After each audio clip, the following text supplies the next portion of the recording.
Welcome to Inspire Daily. We're so glad you're here. At Inspire Daily, our mission is simple: to motivate, uplift, and empower you to reach your full potential. Whether you're looking for daily inspiration, tips for personal growth, or the encouragement to keep pushing forward, you've come to the right place. Join us every day for fresh, empowering content designed to help you overcome challenges, achieve your goals, and become the best version of yourself. Remember, every day is a new opportunity for growth, and we're here to help you make the most of it. Subscribe now and let's inspire each other to create the life we've always dreamed of. Hey everyone, ready to dive in? We're talking goal setting today. But not just the surface stuff. We're going deep, actionable insights. And honestly, the stuff you sent over, there's some really interesting stuff in there, even for someone like me who's always digging into this stuff. It's funny, right? We treat goal setting like it's this simple thing, but there's so much strategy and psychology behind it. Yeah. It's way deeper than people realize. Totally. The source totally nails it on that. It's not just about making a to-do list, it's bigger, right? Exactly. Think about it. Goals give you direction. It's like having a compass. That's what the source means by direction. Knowing where you want to go, not just wandering around aimlessly, I love that. And measurable progress really jumped out at me too. Our brains love seeing those milestones, right? Oh, absolutely. It's like that feeling when you're playing a game Yeah. and you see that experience bar filling up, that visual representation. It's so motivating. And goals are kind of like that. But for your actual life, Exactly. You actually see yourself moving forward instead of just hoping. So we're not just making a list. We're crafting a roadmap with milestones, checkpoints. I like that. Now, the source also got into the different types of goals, short-term versus long-term. That one always gets me thinking. it's a classic for a reason. Okay, imagine you're building a house. The finished house, that's your long-term goal. Yeah. The big picture. But think about all the smaller goals along the way. Laying the foundation, the walls, the roof, each of those is a win. And it keeps you moving towards that final goal. Okay, yeah, I think that's where a lot of people get tripped up, myself included. We set these big, huge goals, but we don't break them down into smaller, manageable steps. And that's where those short-term goals are so important. They give you those little bursts of motivation, those little victories along the way. Make that big goal feel less overwhelming. So true. Okay, so we've got our compass, we're thinking about milestones, but how do we make sure those milestones are actually moving us in the right direction? That's where I think SMART goals come in, right?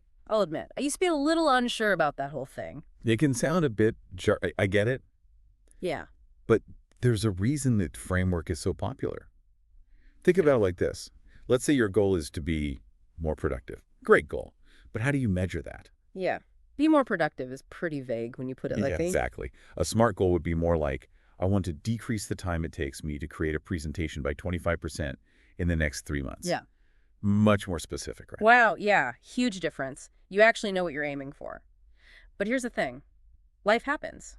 Things change. We've got to be able to adapt. Absolutely. That's where the flexible part comes in. Yeah. Even though it's not officially in the SMART acronym, think of SMART goals like guardrails, not a straitjacket. I love that analogy. Keeps you on track.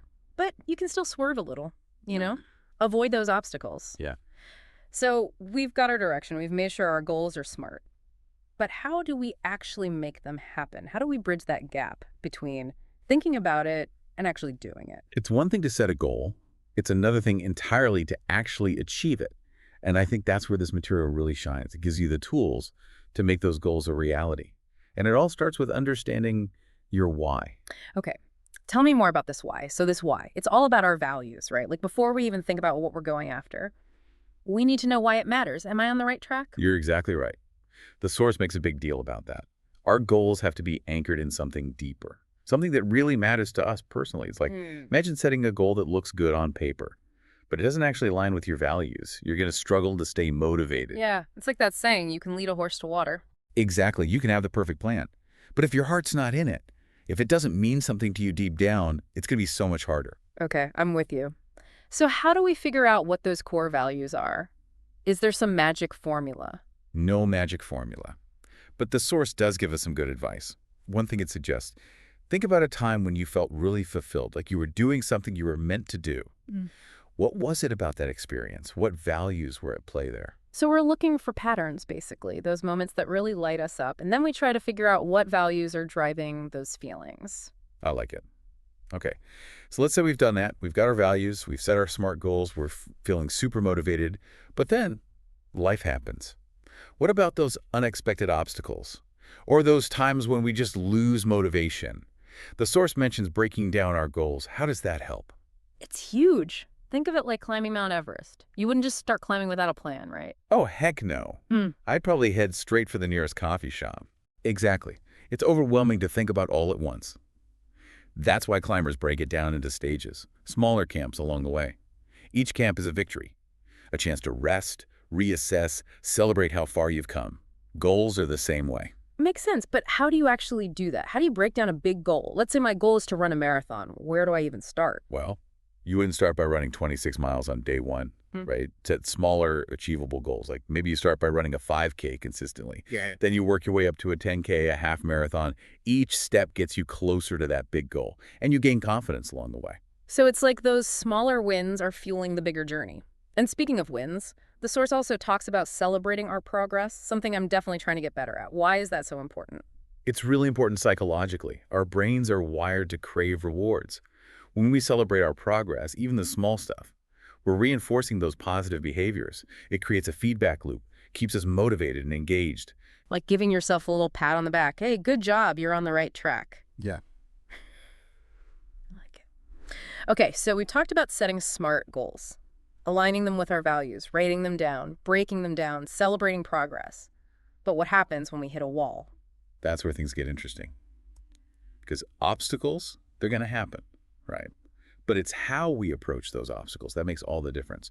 One thing the source suggests, and I thought this was brilliant, try to anticipate potential challenges before they even happen. That is so smart. But it's easy to forget about that. We get so caught up in setting the goal, we don't always plan for the bumps in the road. So how do we get better at anticipating those obstacles? It's all about taking a step back, really thinking through your plan. Imagine you're going on a road trip.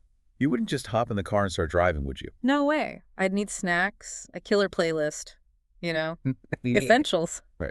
Gotta be ready for anything. So with goals, it's like doing that same kind of planning up front, thinking about detours, roadblocks, what could go wrong. Exactly. Identifying those obstacles in advance so you can start to strategize.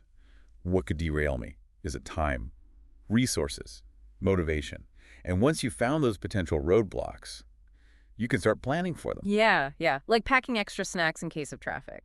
Not assuming the worst will happen, Yeah. but being prepared just in case. Okay, so let's say we've done all that. We've anticipated the obstacles. We've got our backup plans. And then life throws us a curveball, something we didn't see coming at all. What then? That's where things get really interesting. Remember how we were talking about SMART goals being flexible? Like guardrails, not a straitjacket. This is where that adaptability is so key. So we might have to adjust our route, maybe even take a detour. But we don't give up on the whole trip.